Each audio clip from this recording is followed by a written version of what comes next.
Hey, Greenlight Ecosystem crew, it's Chris, your creative career coach here. Today, I want to talk to you about pitching. I have been pitching for commercial projects for about, coming up on 10 years now as a director, mainly in Atlanta through Bark Bark, the production company for whom I direct branded content. And it's a process that has become more and more intriguing to me. There's some there's still some mystery to it that I'm always trying to dissect and get better at. So for me, pitching is an exciting prospect because it is really your calling card as a director when you're trying to get yourself in front of new clients. It's the way that you allow people to understand your vision, your voice, and it's a crucial aspect of being able to communicate very clearly about how you think a project should come together creatively. So it's a skill that I think adds to all of your other skills in a way. It enhances them because, I mean, being a director is all about communication. It's about communicating with your crew. It's about communicating with the people that you're working for. If it's a commercial project or if it's something that you're directing for someone else, commercial or otherwise. And then it's about communicating to your audience as well.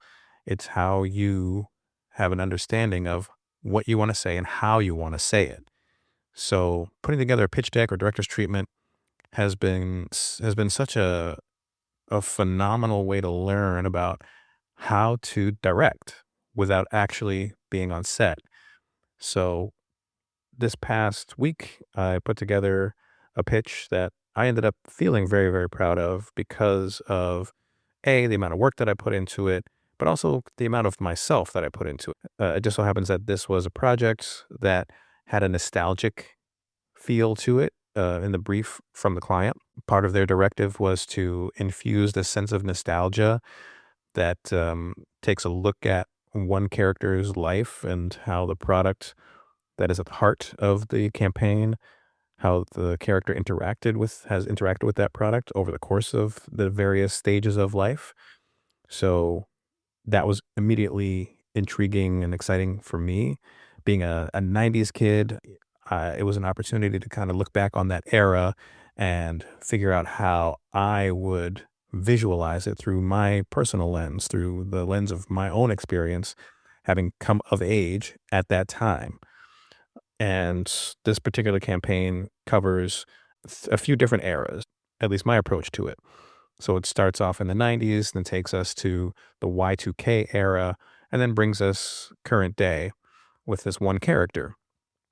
So taking a look back in the research to remind myself of what those 90s looks and trends were that I would hope to infuse into this project through wardrobe, through makeup, through set design, and through music as well was super fun.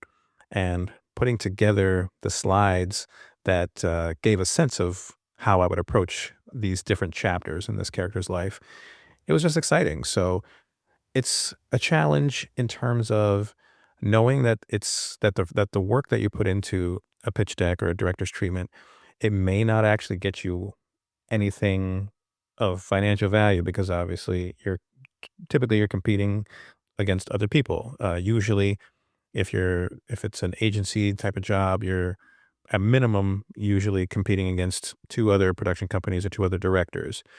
And then in some other cases, if it's a platform where you're competing against the general public of, other people, production companies who are working to find jobs on these larger scale platforms, then you could be competing up against dozens of other creators. And that was the case for this particular one. At the end of the day, there were, I think, a total of 58 people or companies who submitted a pitch. So you do all this work and you know that it may all have been for naught, except for the experience of creating it, of having another chance to throw your hat in the ring, to get your work, your vision in front of a client, even if they decide not to go with you. And then also just to get the reps in of putting together your own vision for a particular project, deciding how to incorporate a specific design that tells a story. And in this particular with this particular pitch deck, it was an opportunity for me to kind of switch up the approach that I take to pitch decks in general. Up until now, I feel like my decks have been straightforward in the sense that I have focused each slide or sets of slides on the various departments. For example, a slide that talks about how I would approach the look and feel of the piece, meaning the cinematography, generally speaking, the kind of camera work, the kind of lighting that would elicit a certain type of vibe, a certain type of tone. And then there'd be a slide that just talks about the casting, and then a slide that talks about music, maybe, and then a slide that talks about wardrobe. And this time around, I decided to switch it up a little bit after doing a continuous research on what other folks have been doing, how other people approach their decks, and what was kind of a change for me was approaching the pitch deck from the perspective of telling the story of my concept. So, in a linear narrative fashion, basically. So taking the story that I have in my mind and approaching the deck in that order. So the order that you would experience it as a viewer, essentially.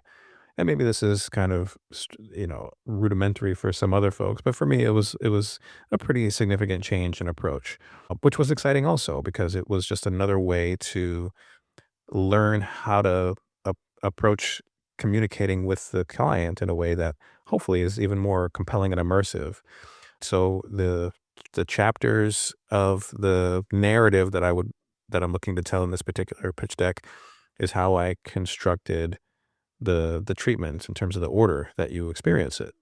And my hope is that that will bring the client, the viewer of the deck, into the story a little bit more and make it feel more clear, uh, more visually compelling, more narratively compelling in such a way that it's like, okay, I get it. I can see where this is going. You're pulling them straight through the narrative so that it feels like they've already seen the commercial in their heads a little bit, which is always the best way to go because I try to put myself in their shoes.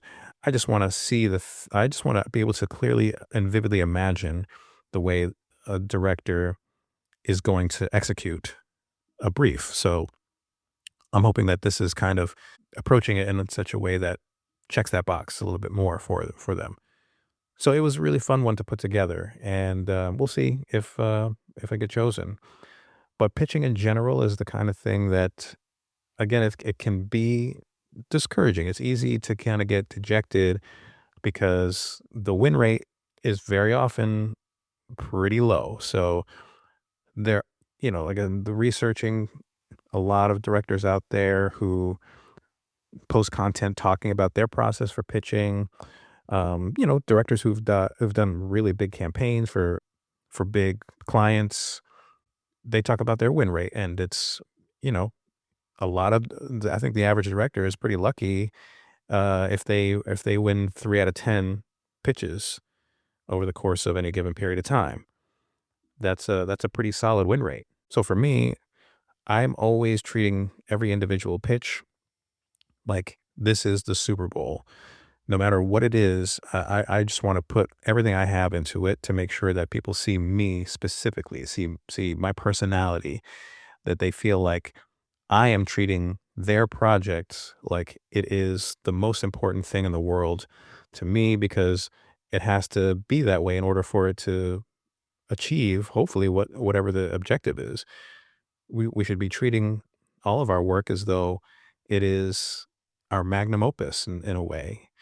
And without exaggerating obviously, but I feel like you feel it. The client feels it when you put your heart into something, when you put your foot in it.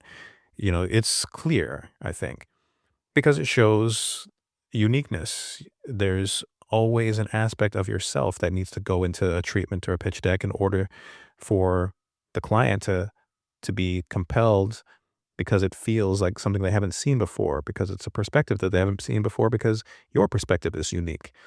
So it's important to me to kind of talk a little bit about myself, to talk a little bit about why this project is something that I'm compelled by, something that draws me personally in, something that makes me feel passionate, and to choose, for example, one aspect of it that I'm really excited to tackle, whether it's a specific lighting technique that I would love to use for this project, or if I'm excited about casting it because I maybe know the perfect actor, or I can see them in my head, or maybe it's choosing the soundtrack because it's something that I really vibe with.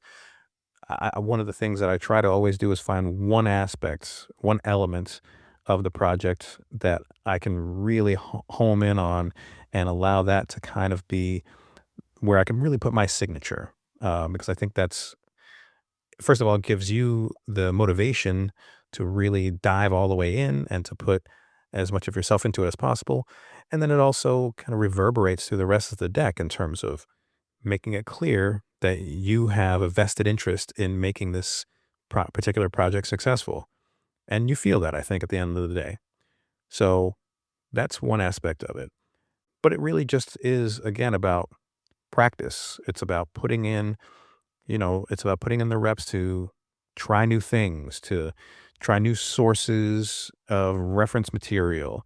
I tend to use Shot Deck quite a lot, or I have in the past. These days, I use Frameset a little bit more because they have, I think, more commercial references on there, which is super helpful. But obviously, if you're pitching for commercials, you want to try to go where those kind of commercial images are. Film Supply is also a good one for finding more almost abstract or narrative looking cinematic references. So finding the right sources for your references is a big deal. You want to be able to speak to the very specific look and feel of what you have in your head based on what you think the client is looking for and what you think is the right thing for it. And that's one of the things that takes the longest, I think, is really nailing those references, the images or GIFs that are going to, as clearly as possible, elicit and evoke the emotion and the feeling that you want to put on display. And it just takes time to find that stuff. Now, of course, the generative AI boom has really kind of taken a lot of that on in terms of you being able to put in a very specific prompt with as much detail as possible in order to arrive at the image that you imagine in your head without having to scrape the internet forever. So it's a tool that I use quite a bit now, especially as it keeps getting better and better and better in terms of the results that you get being more and more accurate. That has really kind of taken over in some ways, or at least it's 50-50. So I'm feeling like more and more the pitch decks that I'm putting together, at least half of the images that I'm using are AI generated, and the other half are from a source like Frameset or Shot Deck or Film Supply, and whatever it takes to kind of really get the images that pinpoint exactly what I have in my head is what I'm going to do. So the time and energy that I put into them is really valuable to me, and that's why I try to help people out by offering templates to pitch decks that I've created up on my website. So you can find them at chrisanthonyhamilton.com/coaching. Scroll down to the bottom and you'll see those templates up there for sale. And if you have questions about what some of the best practices are for pitching, how best to approach images versus the text that you write, versus the angles that you approach a project at, leave a comment below. And yeah, anything else that you want to know, hit me up. Thanks for joining me today, and I look forward to talking to you again tomorrow. Until then, let's get to work.